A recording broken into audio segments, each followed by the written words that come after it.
나는 비트코인맨 부부와 악수를 나누고 감사의 인사를 전했다. 내 인터뷰에 응해주셔서 고맙습니다. 그럼 좋은 시간 되세요. 아이들과 함께 야외 정원으로 나가는 비트코인맨 부부는 익숙한 듯 스마트폰을 꺼내어 촬영을 시작했다. 아마도 자신들의 유튜브 채널에 올릴 영상을 촬영하는 것 같았다. 평범하면서도 평범하지 않은 듯한 훈훈한 가족의 일상이었다.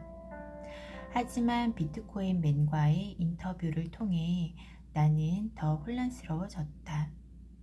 저들은 어떻게 전 재산을 투자하고도 재미있게 여행하며 살 수 있는 것일까? 내 주변의 사람들만 보더라도 투자해서 망하는 사람들이 많았는데 그들은 왜 그렇게 되었던 것일까?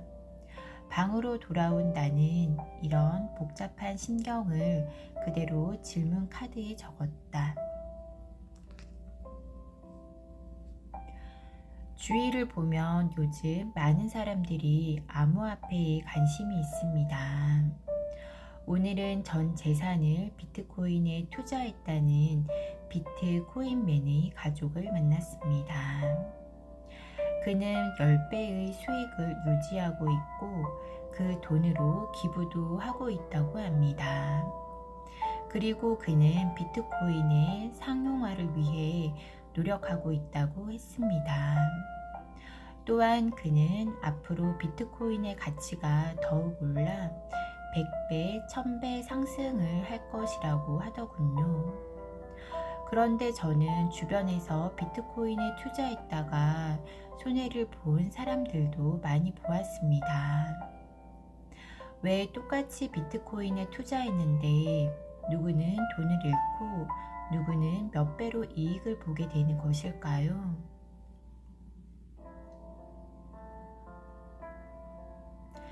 나는 작성한 질문 카드를 데스크에 놓인 질문 카드 상자에 넣고 난 뒤 알베르게 근처의 레스토랑에서 간단한 저녁 식사를 했다. 알베르게에 돌아온 나는 침대에 누워 지인들과 페이스북으로 소식을 주고받았다. 그때 대학에서 경제학을 가르치는 주희 선배가 도움을 청하는 메시지를 보내왔다. 그녀는 대형 신문사의 칼럼 연재 의뢰를 받았다며 나에게 좋은 시사거리가 없는지를 물어보았다. 그래서 나는 주희 선배에게 저스틴이 주었던 답변의 내용을 공유하며 부익부 빈익빈에 대해 써보라고 했다. 세상 일은 정말 알다가도 모르겠다. 경제 분야라며 나보다 해박한 지식을 가지고 있는 주희 선배에게 내가 무언가를 알려주는 일도 있다니. 나는 내일 아침을 위해 스마트폰에 알람을 맞춘 뒤 잠자리에 들었다.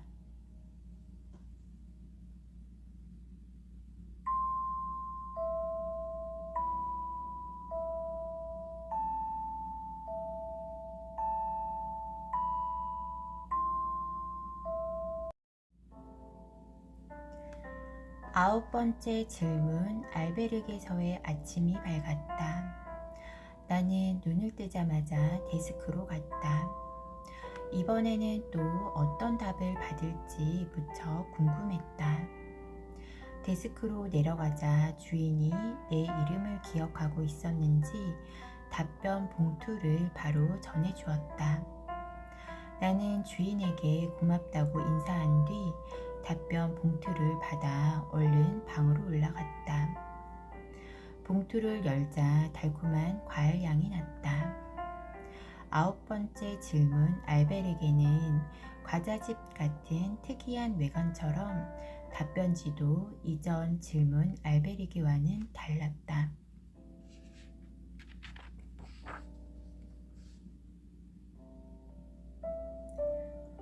투자하는 데에는 다음 두 가지 조건을 생각해야 합니다.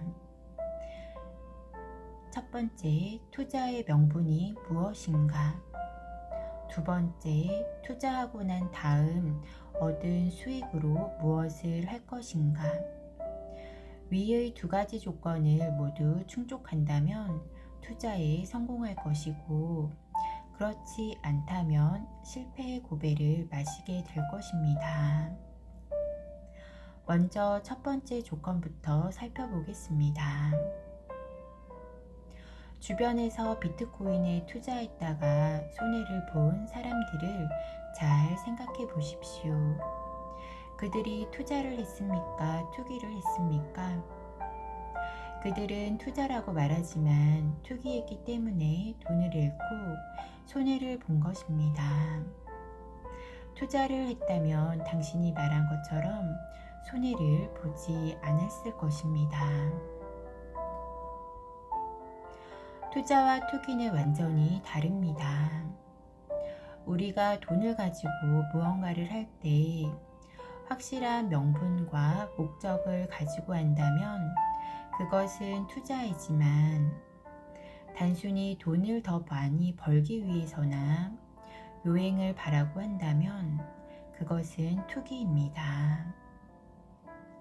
돈은 분명한 명분을 가지고 제대로 쓸 수 있는 사람에게 갑니다. 이때 명분이란 사적인 이익이 아니라 공적인 이익, 다시 말하면 사람을 이롭게 하는 행을 뜻합니다. 그렇기에 투기를 하면 손해를 보고 어려워지는 것입니다. 그런데 투자한 사람도 시간이 지나면서 초심을 잃고 명분보다 더 큰 것을 바라는 욕심이 생기면 그때부터는 투기가 됩니다. 질문에서 비트코인맨이 자신의 전 재산을 비트코인에 투자했다고 했는데, 본래 투자란 자신이 가진 여윳돈의 30%까지만 해야 합니다. 여기서 여윳돈이란 자신의 수입에서 생활비를 제외한 돈으로 투자금이 여윳돈의 30%에서 넘어가면 그때부터는 투기가 되어 어려움이 돌아오게 됩니다. 돈이 나갈 때는 그냥 나가지 않습니다. 반드시 그것을 소유하던 사람을 핥히고 나갑니다.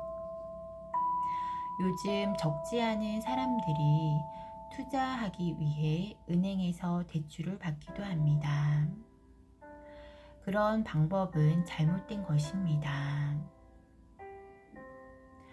물론 대출을 받는 것이 무조건 잘못은 아닙니다. 투자를 공부해 보기 위해서 약간의 돈을 대출할 수도 있습니다. 그런 사람은 투자를 공부해 보겠다는 명분을 갖고 있기 때문에 대출금으로 손해는 보지 않습니다. 다시 강조하지만 암호화폐이든 주식이든 부동산이든 그것에 투자하는 명분이 분명히 있어야 합니다. 그렇지 않고 더 많은 돈을 모으려고만 한다면 그것은 투자가 아니라 투기이기에 반드시 자신에게 어려움이 찾아오게 됩니다.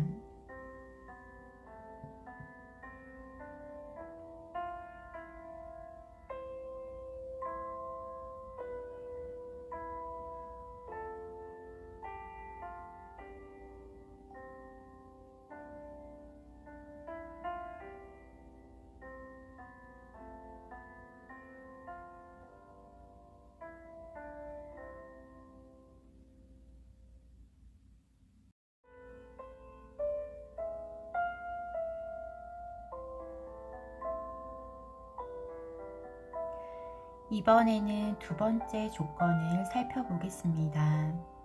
투자하고 난 다음 얻은 수익으로 무엇을 해야 할까요? 그 수익에 대한 설계를 해야 합니다. 이때 설계란 사람을 이롭게 하는 행, 즉 올바른 사회 환원과 사회적 책임을 이행하기 위한 계획을 말합니다. 하나님은 우리가 무언가를 하겠다고 하면 그 목표를 이룰 때까지는 지켜봅니다.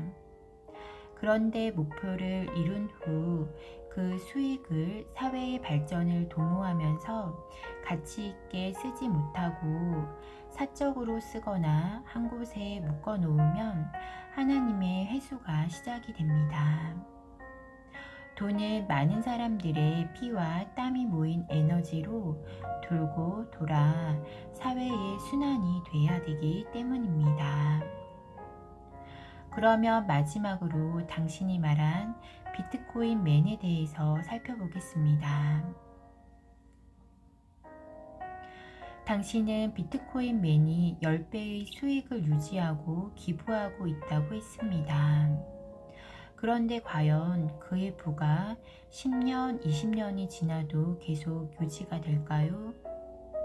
그가 단순히 자신과 가족들의 안위를 위해서 살고 비트코인의 상용화를 위해 개인 간의 거래를 활성화하는 정도의 역할만을 한다면 그에게는 많은 돈이 필요하지 않습니다.